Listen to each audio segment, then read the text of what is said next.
Você já se perguntou, ou deve estar se perguntando o que anda acontecendo com o mundo? Guerras, terremotos, as estações do ano cada vez mais inconstantes. Uns usam até a expressão de que o mundo está virado de cabeça para baixo.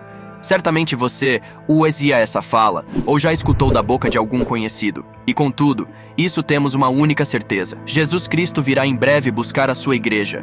O seu povo eleito e escolhido terá um encontro com ele. Mas antes de darmos início ao nosso tema de hoje, já peço que curtam esse vídeo, se inscrevam no nosso canal e compartilhem com amigos e familiares, para que a mensagem de Deus se espalhe pelo mundo.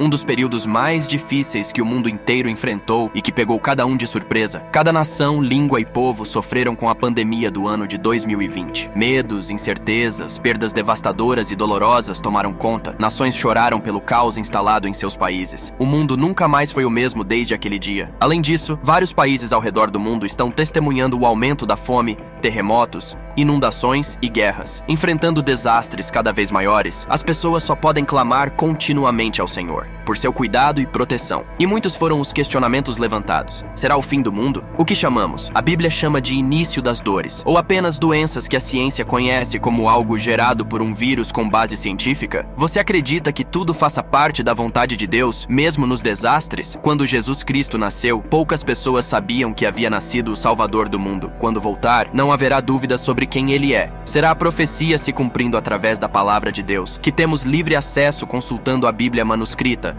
ou apenas com nosso celular. A Bíblia contém a chave para o futuro, revelando aquilo que está por vir. Não no intuito de satisfazer a curiosidade humana, mas com um único objetivo: preparar a noiva de Cristo quando o grande dia chegar e estarmos ao lado do nosso Senhor. É na Bíblia que encontramos tudo o que precisamos quando estamos angustiados, deprimidos e aflitos pelas tribulações deste mundo. Em cada versículo, encontramos alívio para o nosso coração e alma. Podemos encontrar em Filipenses 4, versículos 6 e 7, que diz: Não andem ansiosos por coisa alguma, mas em tudo, pela oração e súplicas, e com ação de graças, apresentem seus pedidos a Deus. E a paz de Deus, que excede todo o entendimento, guardará o coração e a mente de vocês em Cristo Jesus. A Bíblia Sagrada é a palavra de Deus. Ela registra a revelação especial de Deus aos homens. Essa revelação não consiste apenas do auto-manifestação pessoal de Deus, mas também do que Deus diz a respeito de si mesmo. Em outras palavras, ao se revelar de forma especial, Deus também o faz de modo a dizer-nos algo acerca de si. Então a Bíblia é o registro fiel do que ele tem a nos dizer. E a sua palavra não muda. Passam gerações, séculos, mas alguém pode questionar: como saber se realmente a Bíblia é a palavra de Deus? Existem provas disso? Como pode um conjunto de livros escrito por seres humanos ser mesmo a palavra de Deus? A Bíblia afirma ser ela mesma a palavra de Deus. Ela fornece inúmeras provas disso, bem como também explica como pode ser possível que homens finitos puderam registrar as palavras do Deus infinito. O Deus infinito e transcendente se revela ao homem de forma pessoal e proposicional, de modo a dar-lhe um conhecimento claro e objetivo acerca de sua natureza, obra e vontade. Isso significa que ele decidiu se comunicar de forma especial conosco, em termos humanos e inteligíveis. Para tanto, ele escolheu certas pessoas para serem suas porta-vozes neste mundo. Mas há inúmeras evidências dentro da própria Bíblia que atesta sua inspiração. O apóstolo Paulo, por exemplo, escreve que toda a Escritura é inspirada por Deus, segundo Timóteo 3, versículo 16. Então, o próprio Espírito de Deus operou de forma sobrenatural na vida das pessoas que foram escolhidas por ele para registrarem sua palavra. No processo de composição das Escrituras, Deus guardou essas pessoas do erro e de todo o mal e as inspirou a registrar com perfeita precisão sua palavra inspirada. A Bíblia nos fala sobre a grande tribulação que virá sobre toda a terra. Jesus, em seu discurso no Monte das Oliveiras, antes de sua crucificação, diz o seguinte em Mateus 24, versos 21 e 22. Porque haverá então grande tribulação, como nunca houve desde o princípio do mundo até agora, nem jamais haverá. Se aqueles dias não fossem abreviados, ninguém sobreviveria. Mas por causa dos eleitos, aqueles dias serão abreviados. O que Jesus queria nos dizer? Que grande tribulação o Messias estava se referindo? O que acontecerá durante esse acontecimento? Porque os dias serão abreviados. Muitos cristãos e não cristãos acreditam que tribulação e o anticristo são a mesma coisa, mas a verdade é que eles estão relacionados. Quando Jesus fala em tribulação, ele está se referindo aos momentos de angústia, dificuldades que o povo de Deus enfrenta, além de se referir ao futuro período que ocorrerá pouco antes do seu retorno. O anticristo é um ser maligno, que se apresentará como um Deus para ser adorado pelas nações, dizendo ser filho de Deus, ou alguém enviado por ele, com o propósito de enganar o povo escolhido pelo Senhor e os conduzir ao inferno. Os dias que foram abreviados se referiam aos dias do cerco romano contra Jerusalém. Caso contrário, ninguém suportaria tamanha tribulação. Algo parecido também ocorrerá na grande tribulação mundial, onde aqueles dias serão abreviados, para que os redimidos não sejam completamente destruídos. Tanto Daniel 7, versículo 25, quanto Apocalipse 12, verso 14, sugerem que o comprimento real do tempo durante o qual a besta terá permissão de aterrorizar o mundo está fixado em 3 anos e meio. Os sinais no céu são vistos em cada canto do mundo, indicando que a volta de Cristo se aproxima cada vez mais, tornando a profecia verdadeira e eficaz. Em Apocalipse 6, versículo 12 diz: "E vi quando abriu o 6º selo, e houve um grande terremoto, e o sol tornou-se negro como saco de silício, e a lua toda tornou-se como sangue." E também encontramos sua passagem em Joel 2, versos 30 e 31, que diz: "E mostrarei prodígios no céu e na terra, sangue e fogo, e colunas de fumaça. O sol se converterá em trevas, e a lua em sangue, antes que venha o grande e terrível dia de Jeová." Percebemos que nos últimos anos, houve vários momentos em que a lua ficou vermelha feito sangue. Por exemplo, houve uma série de 4 luas de sangue num período de 2 anos, em 2014 e 2015. E em 31 de janeiro de 2018, houve uma superlua azul de sangue, que ocorre apenas uma vez a cada 150 anos. Depois surgiu uma superlua de sangue de lobo, em janeiro de 2019. A profecia de o Sol tornar-se negro também já ocorreu, e de fato,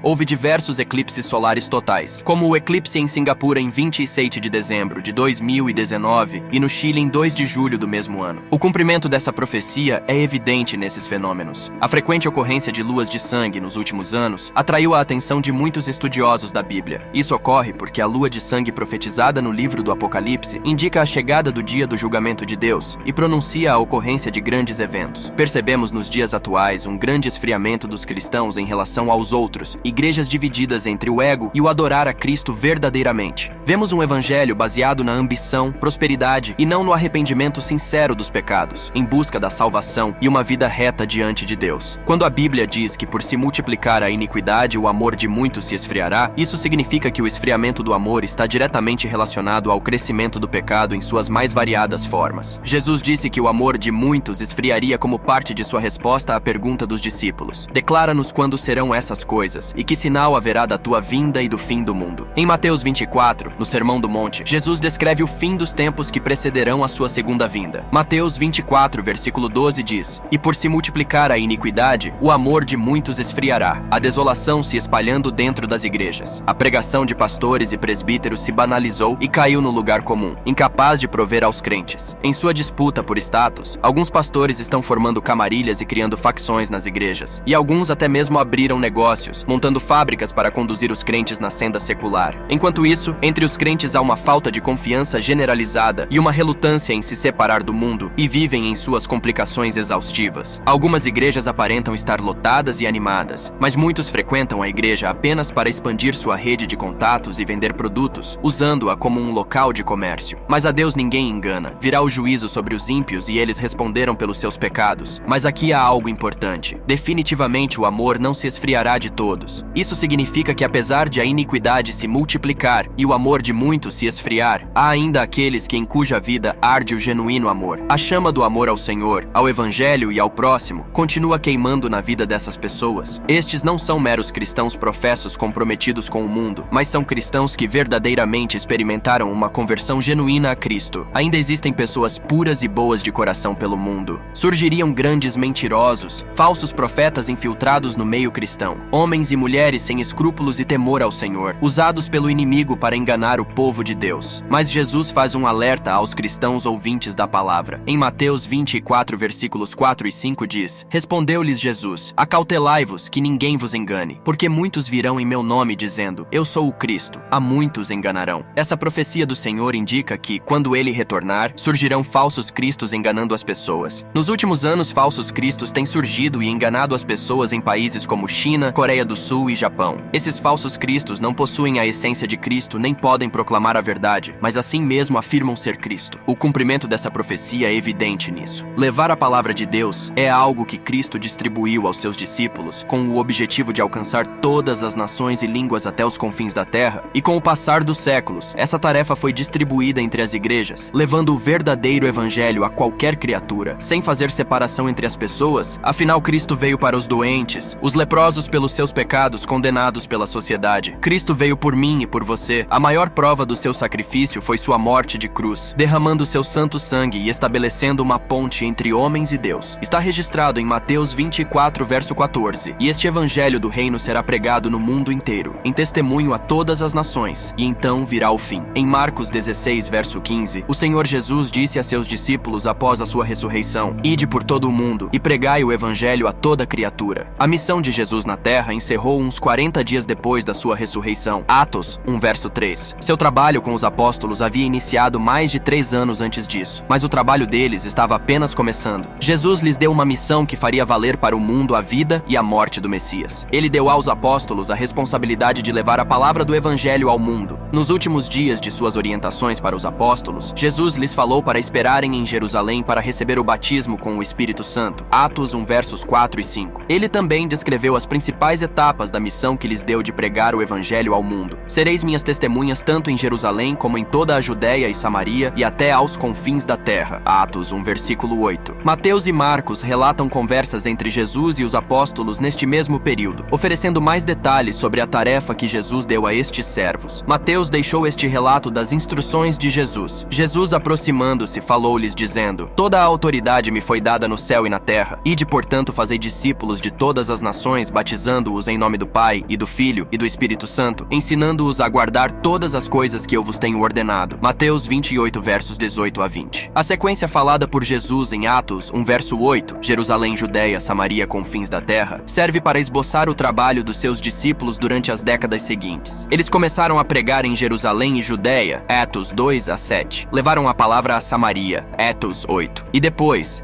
aos confins da terra, Atos 9 a 28. A dedicação desta turma de convertidos foi tanta que Paulo afirmou, uns 30 anos depois da morte de Jesus, que o evangelho foi pregado a toda criatura debaixo do céu. Colossenses 1, versículo 23. É claro que o mundo naquela época tinha menos habitantes do que hoje, mas mesmo assim este comentário é impressionante. Sem rádio, sem telefone, sem televisão e sem a internet, eles levaram a mensagem da cruz ao mundo inteiro em uma geração. Se os cristãos da nossa geração não conseguirem a mesma coisa, é porque falta algo que os cristãos primitivos obviamente possuíam: a dedicação e determinação de honrar o Rei Jesus Cristo. Diante de todo o cenário profético, desde o Antigo Testamento até ao Novo, faz referência às catástrofes que vêm acontecendo com o mundo e com o ser humano desde aquele tempo. Algo que nem a ciência é capaz de explicar, pois é a profecia, a palavra viva de Deus se cumprindo diariamente. E cabe aos cristãos que aguardam a vinda de Jesus seguirem retos e firmes no Senhor, crendo em sua promessa, e que em breve o Messias retornará e ele irá separar os ímpios e os justos, e ele enxugará dos olhos todas as lágrimas. Agradeço a sua companhia até aqui, que o Senhor Jesus abençoe tua família, e compartilhe esse vídeo para que alcance mais almas. Comentem aqui embaixo o que acharam do vídeo, e já deem sugestões de temas para os próximos. Graça e paz, até logo!